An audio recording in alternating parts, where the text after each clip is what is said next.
पाठ 14 शत्रु प्रदेश में। उस सैनिक की दशा की कल्पना कीजिए जो शत्रु प्रदेश में किसी कारण अकेला भटक गया हो। शत्रु प्रदेश में विमान चालक फ्लाइंग अफसर डीवी चिनॉय की साहस भरी सत्य कथा है।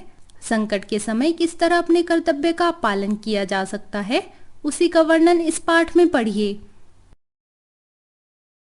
मैं अपने जीवन के अंतिम क्षण तक उस दिन को भुला न सकूंगा।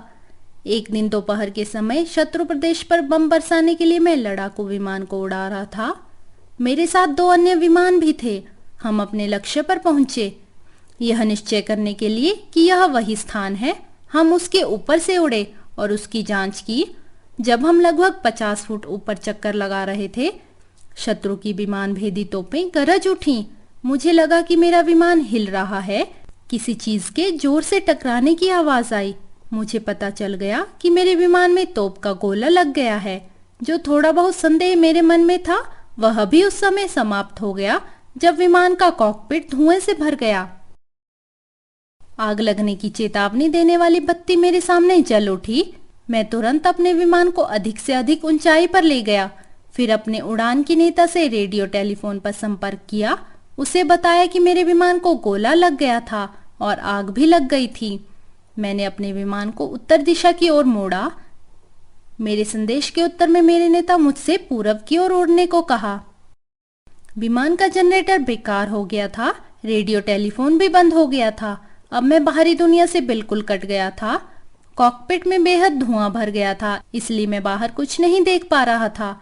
अपने सामने लगे उपकरणों को भी नहीं देख पा रहा था। मेरी आंखों में भयंकर जलन हो रही थी।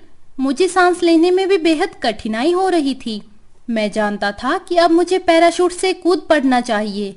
अतः मैंने एक बटन दबाकर विमान की छत को उड़ा दिया। अब जो ताजी हवा भीतर आई तो कॉकपिट का धुआं कुछ कम हुआ। ऊंचाई मापने वाला यंत्र देखकर मुझे पता चला कि मैं 3000 फुट की ऊंचाई पर हूँ। मेरे विमान की गति भी लगभग 0 तक गिर गई है। मैंने विमान से बाहर कूदने का लीवर खींचा और इस प्रकार विमान से बाहर जा पड़ा, मानो किसी ने गुलेल से मुझे बाहर फेंक दिया हो। मैं जानता था कि कुछ ही क्षणों में मेरा विमान नष्ट होकर पृथ्वी पर गिर जाएगा। मुझे अपने विमान के लिए दुख तो हुआ, पर यह समय दुखी होने का नहीं था। पैराशूट से नीचे उतरते समय तोपों और गोलियों की आवाज मेरे कानों में आ रही थी। शत्रु नीचे से मुझे निशाना बना रहे थे। जहां पैराशूट मेरी सुरक्षा का साधन था, वहीं इसके कारण मैं शत्रुओं का एक आसान लक्ष्य भी बना हुआ था। बस अब मैं यही आशा कर सकता था कि किसी प्रकार धरती पर सुरक्षित पहुंच जाऊं। जैसे ही धरती पर मेरे पांव लगे, मैंने पैराशूट को अलग कर दिया। उस झोले को भी वहीं छोड़ दिया जिसमें जीवन रक्षा की कुछ जरूरी चीजें थी, और झट से पास की ऊंची घास में छिप गया। इसके बाद मैं दौड़ता और पेट के बल रेंगता हुआ पास के एक झाड़ से दूसरे झाड़ में छिपता रहा। सूरज मेरा मार्गदर्शक था। इसे अपने बाईं ओर रखकर मैं इस बात से आश्वस्त था कि मैं उत्तर दिशा की ओर बढ़ रहा हूँ। धीरे धीरे तोपों की आवाज धीमी होने लगी। मैं समझ गया कि मैं इन तोपों से दूर होता जा रहा हूँ। मैंने कुछ देर आराम किया। सिगरेट के लाइटर से उन सब गोपनीय कागजों को जला दिया जिन्हें अपने पास रखने में खतरा था। अपने पास मात्र नक्शा रहने दिया ताकि मुझे शत्रु के प्रदेश से बाहर निकलने में सहायता मिल सके। जब मैं अपने कागज जला रहा था तो मुझे बहुत करीब से गोली चलने की आवाज सुनाई पड़ी। इसका अर्थ था कि कागज की आग को शत्रु ने देख लिया था और वे मेरा पीछा कर रहे थे, इसलिए वहां से तुरंत भाग निकलना जरूरी हो गया। मैंने उड़ान में काम आने वाले कुछ आवश्यक सामान को वहीं छोड़ दिया और भागने लगा। भागते और चलते समय मैं ऊंची ऊंची घास में अपने को छिपाता रहा। कुछ देर के बाद मुझे एक गांव दिखाई पड़ा। उसके पास ही एक घिरा हुआ स्थान था।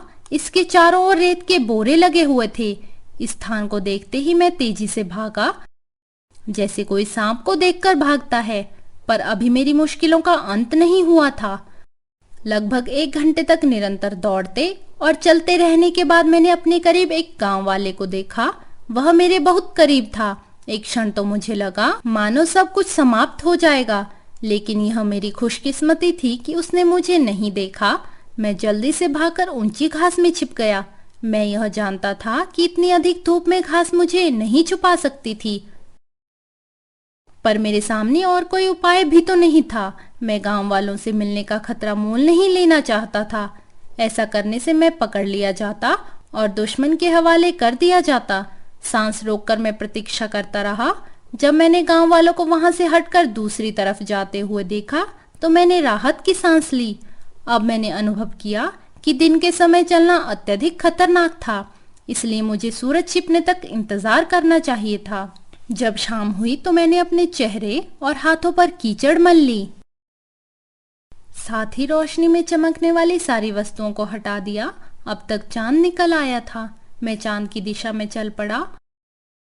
मैं आश्वस्त था कि इस तरफ पूरब की दिशा में आगे बढ़ रहा हूँ। इस भागदौड़ में करीब 5 घंटे बीत गए। मैं गांव वालों और सबसे अधिक कुत्तों से बचता हुआ आगे बढ़ रहा था। लगभग 5 घंटे इस निरंतर दौड़ में मैंने खेतों को पार किया था, नालों को पार किया था और घास के बीच अपना रास्ता ढूंढा। तब कहीं मुझे एक सड़क दिखाई पड़ी।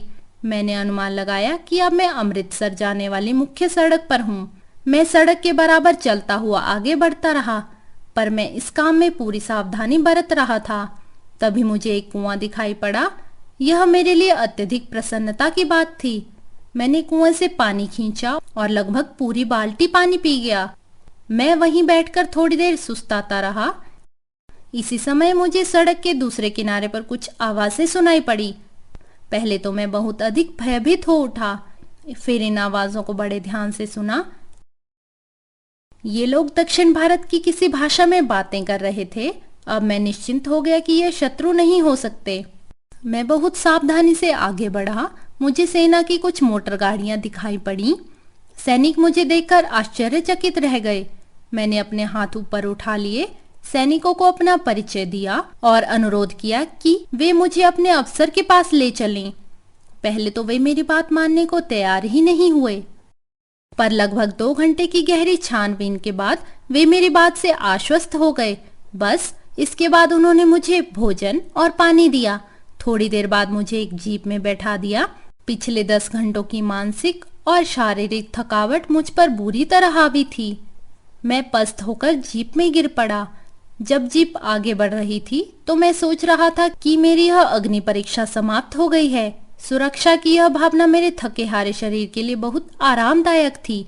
अब मैं अधिक समय तक जागा नहीं रह सका। घंटों के बाद जागा, अपनी बाहें फैलाकर अंगड़ाई ली। इस बात से मुझे राहत मिली कि अपने लोगों के बीच हूँ।